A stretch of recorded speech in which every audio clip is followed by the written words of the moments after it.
Hello viewers, welcome to Sukanta sir classes. তো কেমিস্ট্রির আজকে 4 নাম্বার সেশন।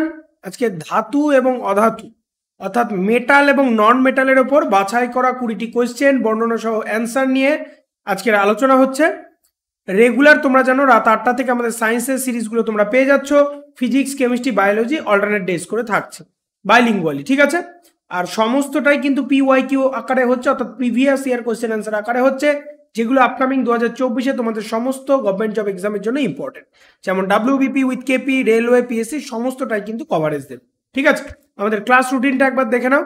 জিএ অর্থাৎ জেনারেল অ্যাওয়ারনেসের ভিডিও সকাল 7টা থেকে, ইংলিশের স্পেশাল ভিডিও থাকছে সন্ধ্যে 7টায়, সায়েন্সের ভিডিওগুলো থাকছে রাত 8টা থেকে, এবং ম্যাথ জিআই এর ডাউট ক্লিয়ারিং সেশন থাকছে লাইভ আকারে রাত 10টা থেকে বাইলিঙ্গুয়াল, ঠিক আছে।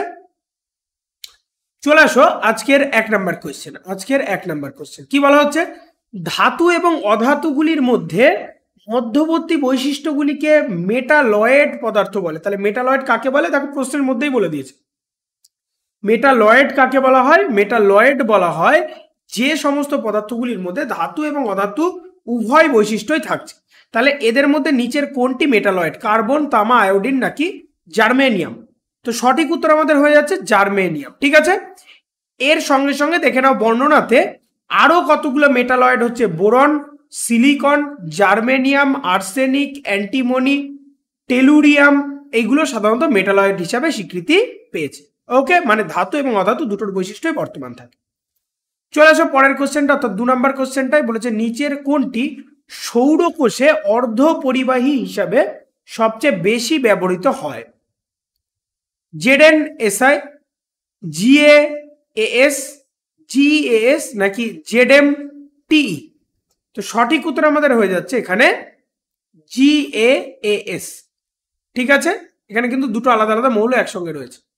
তো গ্রুপ 3A সেমিকন্ডাক্টরের সবচেয়ে সাধারণ উপাদান হলো গ্যালিয়াম আর্সেনাইড, ঠিক আছে। GaAs gallium arsenide. গ্যালিয়াম একটা ধাতু আর আর্সেনিক একটা ধাতু, দুটো একসঙ্গে রয়েছে, গ্যালিয়াম আর্সেনাইড। উচ্চ দক্ষ সৌরকোষ, দ্রুত ইলেকট্রনিক্স, কাছাকাছি আইআর এলইডি গুলিতে এই ধরনের জিনিসগুলো কিন্তু ব্যবহার হয়ে থাকে, ঠিক আছে। 3 নাম্বার কোশ্চেনে চলে আসো। বলেছে আরআরবি, দেখো সমস্তটাই কিন্তু পরীক্ষার থেকে তুলে নেওয়া, আরআরবি এনটিপিসিতে আসা, ঠিক আছে। চ্যাপ্টার ওয়াইজ পরীক্ষাগুলো থেকে সাজেশন করে তোমাদের জন্য তৈরি করা হচ্ছে। নিচের কোনটি ধাতব পদার্থ? সীসা, ব্রোমিন, স্বর্ণ নাকি সিলিকন? সঠিক উত্তর হয়ে যাচ্ছে সিলিকন হচ্ছে একটা ধাতু, ঠিক আছে। সিলিকন একটি ধাতব পদার্থ। যে সকল উপাদানে ধাতু এবং অধাতু উভয়ের বৈশিষ্ট্য থাকে তাকে ধাতব। আচ্ছা, এখানে মনে হয় মেটালয়েড বলেছে। আচ্ছা, এটা ধাতব পদার্থ ঠিক বলা যাবে না, এটা হচ্ছে গিয়ে মেটালয়েড। বাংলাতেও এটাকে মেটালয়েড বলা হয়, ঠিক আছে। এটা ভুল আছে, মেটালয়েড পদার্থ কোনটি? তো মেটালয়েড পদার্থ হচ্ছে সিলিকন। সিলিকনকে ধাতব পদার্থ নয় মেটালয়েড পদার্থ বলে। যেমন boron, silicon, germanium, arsenic, antimony, tellurium এগুলো সব কিন্তু মেটালয়েড। ওকে, চলে আসো পরের কোশ্চেন, এনটিপিসিতে আসা। নিচের কোনটি, এটাও তাই বলেছে, which of the following property of metalloid? ধাতব পদার্থ নয়, মেটালয়েড। মেটালয়েড পদার্থের বৈশিষ্ট্য কি? নমনীয়, সেমিকন্ডাক্টর আর হচ্ছে মধু। তো এটা হয়ে যাচ্ছে সেমিকন্ডাক্টর, মানে অর্ধ পরিবাহী, ঠিক আছে, সেমিকন্ডাক্টর। বোঝা গেল? 5 নাম্বার কোশ্চেনে চলে আসো। বলেছে ড্যাশ ইলেকট্রোনেগেটিভ উপাদান হিসাবে পরিচিত কারণ তারা ইলেকট্রন লাভের মাধ্যমে ঋণাত্মক চার্জযুক্ত আয়ন গঠন করে। কোনটি? সংকর ধাতু, যৌগ, অধাতু নাকি মিশ্রণ? সঠিক উত্তর হয়ে যাচ্ছে কি অধাতু। বোঝা গেল? অধাতু। অধাতুগুলিকে ইলেকট্রোনেগেটিভ উপাদান বলা হয় কারণ তারা ইলেকট্রন লাভের মাধ্যমে ঋণাত্মক চার্জযুক্ত আয়ন তৈরি করে, ঠিক আছে। অধাতুগুলির বাইরের খোলে সাধারণত 4, 5, 6 বা 7টি করে ইলেকট্রন থাকে। অধাতুতে ধাতুর সকল গুণের অভাব রয়েছে, অর্থাৎ যে বৈশিষ্ট্যগুলো ধাতুর রয়েছে সে নিশ্চয়ই অধাতুতে থাকবে না, ঠিক আছে।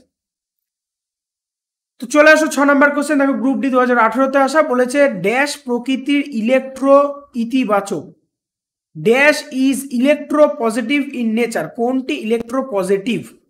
ধাতু, অধাতু, মেটালয়েডস, মেটালয়েড মানে মেটালয়েড পদার্থ নাকি সেমি মেটালস মানে অর্ধেক ধাতু আর কি? সঠিক উত্তর হয়ে যাচ্ছে ধাতু। ধাতুগুলি সবসময় হয় কি ইলেকট্রো পজিটিভ, ঠিক আছে, ইলেকট্রো পজিটিভ। এক্ষেত্রে উপাদানগুলি যেগুলি ইলেকট্রন হারানোর মাধ্যমে ক্যাটেশন দেয় তাদেরকে ধাতু বলে, অর্থাৎ বাইরের কক্ষপথ থেকে ইলেকট্রন বের করে দেয়, এরা নেগেটিভ চার্জ ছেড়ে দেয়, ঠিক আছে। নেগেটিভ চার্জ ছেড়ে দিলে ও কিসে পরিণত হবে, নিচে পজিটিভে পরিণত হবে। সুতরাং এটা হচ্ছে ধাতুর একটা অন্যতম বৈশিষ্ট্য, ধাতুর মধ্যে পজিটিভ চার্জ থাকছে, ঠিক আছে।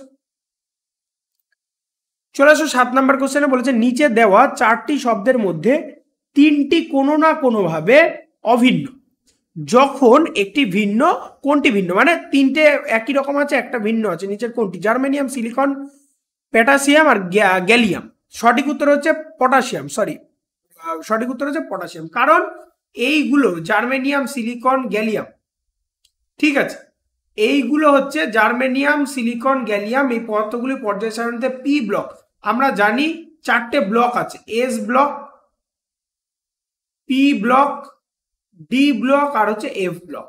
তাহলে এইগুলো সব পি ব্লকের মধ্যে অবস্থান করে এবং এই উপাদানগুলিকে ধাতব পদার্থ বা মেটালয়েড বলা হয়, ধাতব পদার্থ নয়, মেটালয়েড পদার্থ বলা হয়। কিন্তু পটাশিয়াম এস ব্লকের মধ্যে থাকে, ঠিক আছে, পটাশিয়াম এস ব্লকের মধ্যে থাকে। পটাশিয়াম কিন্তু মেটালয়েড নয়, এটি হচ্ছে একটি ধাতু। বোঝা গেল কি বললাম? তাহলে এই জন্য পটাশিয়ামটা আলাদা হয়ে যাচ্ছে। 8 নম্বর কোশ্চেন চলে আসে আরআরবি গ্রুপ ডি 2018। দেখো বলেছে কোন ধাতুতে মুক্ত ইলেকট্রনের পথ কেমন? কোন ধাতুতে মুক্ত ইলেকট্রনের পথ সরলরেখা, বর্গক্ষেত্র, বক্ররেখা নাকি সার্কুলার? আমরা সকলেই জানি এটা হচ্ছে বক্ররেখা বরাবর থাকে, ঠিক আছে। 9 নম্বর কোশ্চেন চলে আসো, বলেছে কোন ধাতুর বৈশিষ্ট্যের কারণে ফয়েল তৈরি করা সহজ? ঠিক আছে, নমনীয়তা, পরিবাহিতা, নমনীয় নাকি অনুরণন? সঠিক উত্তর হয়ে যাচ্ছে নমনীয়তা বৈশিষ্ট্যের জন্য। এর মধ্যে এটা নরম বলে খুব তাড়াতাড়ি ফয়েল তৈরি করা যায়। দেখো ধাতুকে পিটিয়ে পাতলা চাদর, ফয়েল বলতে একদম পাতলা একটা শীটের মতো, তাই না, পাতলা চাদর বানানো যায়। এই সম্পত্তিকে বলা হয় নমনীয়তা, মানে এই বিষয়টাকে বলা হয় বা এর বৈশিষ্ট্যটাকে বলা হয় নমনীয়তা। ধাতুগুলির একই বৈশিষ্ট্যের কারণে তাদের আকার সহজেই পরিবর্তন করা যেতে পারে, যেমন রূপো, অ্যালুমিনিয়াম, তামা, পিতল, সোনা ইত্যাদি। এগুলোকে পিটিয়ে কিন্তু খুব পাতলা বানানো যায়, ঠিক আছে। ধাতু তাপ এবং বিদ্যুতের ভালো পরিবাহী, অর্থাৎ ধাতুর মধ্যে দিয়ে তাপ এবং বিদ্যুৎ খুব তাড়াতাড়ি যেতে পারে। এদের গলনাঙ্ক অনেক উচ্চ এবং ফুটন্ত পয়েন্ট রয়েছে। ধাতু বৈদ্যুতিকভাবে ইতিবাচক প্রকৃতি। সুতরাং অপশন ডি হয়ে যাচ্ছে ধাতু সম্পর্কে ভুল। এখানে কি বলেছে, কোনটি দিয়ে ধাতু তৈরি করা সহজ, কোন ধর্মের জন্য? তো এই কোন ধর্মের জন্য? দেখো অনুরণন কোনো ধাতুর বৈশিষ্ট্যই না, ঠিক আছে, এগুলো সবই বৈশিষ্ট্য, কিন্তু শুধুমাত্র এই নমনীয় বৈশিষ্ট্যের জন্য এটা তাড়াতাড়ি ফয়েল তৈরি করা যায়, বাদ বাকিগুলো কিন্তু ধাতুর বৈশিষ্ট্য। হ্যাঁ, 10 নম্বর কোশ্চেনে চলে আসো, বলেছে ধাতু সম্পর্কে নিচের কোনটি ভুল? নিচের কোনটি ভুল? সঠিক উত্তর হয়ে যাচ্ছে তারা বৈদ্যুতিক নেতিবাচক, মানে বিদ্যুৎ পরিবহন করে না।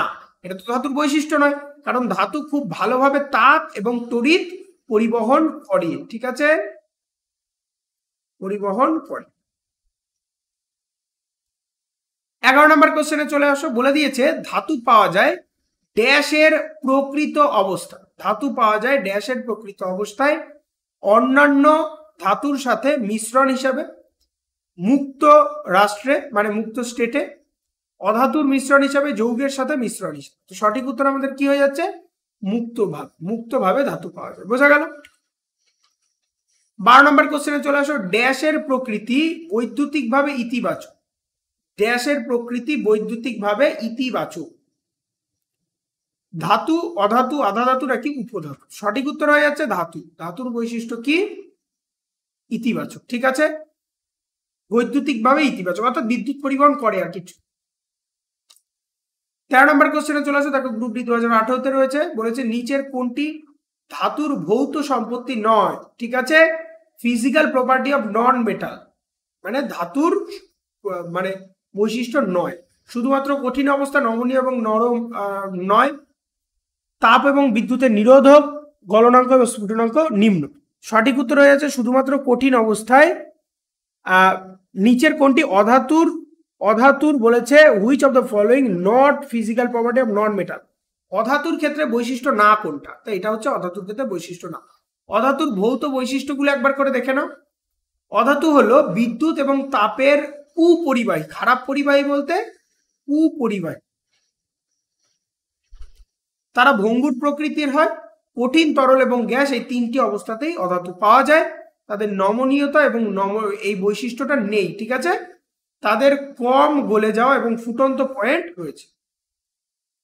14 নম্বর কোশ্চেন, কঠিন, তরল, গ্যাস তিনটি অবস্থায় নিচের কোনটি পাওয়া যায়? ধাতু, জড় উপাদান, অধাতু নাকি ধাতব পদার্থ? সঠিক উত্তর হয়েছে অধাতু।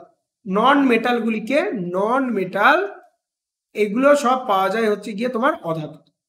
অধাতুগুলো তিনটা অবস্থাতেই থাকে, ধাতু সবসময় কিন্তু এরকম ভাবে থাকে না। ধাতু সম্পর্কিত নিচের কোনটি ভুল? ধাতু সম্পর্কিত নিচের ভুল হয়ে যাচ্ছে সমস্ত ধাতু পারদ বাদে তরল এবং নরম। না, সমস্ত ধাতু তো তরল নয়, তাহলে এই বৈশিষ্ট্যটা বোঝা গেল। কি বললাম দেখো, সোডিয়াম, পটাশিয়াম, লোহা এগুলো সব তোমার হচ্ছে গিয়ে আমাদের সলিড হিসাবে পাওয়া যাচ্ছে, তাই না? 16 নম্বর পয়েন্টে চলে আসুন। Which of the following metals is most ductile, অর্থাৎ সবচেয়ে নমনীয়। নমনীয় এদের মধ্যে তো নমনীয় হয়ে যাচ্ছে এজি, ঠিক আছে। এজি, এজি মানে রূপো, এউ মানে অরিয়াম বা স্বর্ণ, এল মানে অ্যালুমিনিয়াম, সিউ মানে কপার, টিন, এসএন মানে পিপি মানে সীসা, জেডএন মানে দস্তা, এফি মানে লোহা। এগুলোকে দেখে নাও। তো একদিন আমি পিরিয়ডিক টেবিল, ঠিক আছে, পিরিয়ডিক টেবিল আলাদা করে বলে দেবো, ঠিক আছে, পিরিয়ডিক টেবিল আলাদা করে। 17 নম্বর পয়েন্টটাই চলে আসো। 17 নম্বর, which of the following is added to make iron hard and strong? লোহাকে শক্ত এবং মজবুত করতে, নিচের লোহাকে শক্ত এবং মজবুত করতে নিচের কোন যৌগটি যোগ করা হয়? দস্তা, তামা, কার্বন নাকি সোডিয়াম? সঠিক উত্তর আমাদের হয়ে যাচ্ছে কার্বন, ঠিক আছে। সঠিক উত্তর আমাদের হয়ে যাচ্ছে কার্বন। বোঝা গেল? চলে আসো পরের কোশ্চেন। মোস্ট ডাকটাইল মেটাল মানে কোনটি সব থেকে নমনীয় ধাতু? তো এর মধ্যে ইউ, ঠিক আছে। ইউ বলতে অনিয়াম হচ্ছে সব থেকে নরম। বোঝা গেল? এর পরেরটা চলে আসো। 19 নম্বর কোশ্চেনে বলেছে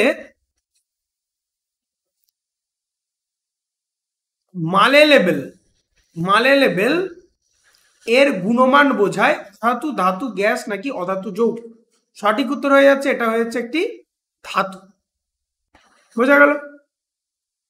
আজকে শেষ প্রশ্নে চলে আসো। বলেছে যে ধাতুর উপরিভাগ চকচকে থাকে তাকে কি বলা হয়?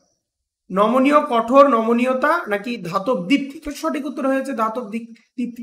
যে সমস্ত ধাতু উপর দিক থেকে চকচক করছে মানে উজ্জ্বল, ঠিক আছে, তাদেরকে ধাতব দীপ্তি বলে। দীপ্তি মানে অ্যাকচুয়ালি উজ্জ্বল, ঠিক আছে। তো এই ছিল আজকের 20টা কোশ্চেন। ভালো লাগলে অবশ্যই লাইক, সাবস্ক্রাইব, কমেন্ট এবং শেয়ার করতে হবে। যারা এখনো টেলিগ্রাম চ্যানেলের সঙ্গে জয়েন হওনি অবশ্যই নিচে ডেসক্রিপশন থেকে টেলিগ্রাম চ্যানেলের সঙ্গে জয়েন হয়ে যাও। খুব ভালো থাকো আর পড়তে থাকো সিলেকশনের জন্য। Be successful in your life.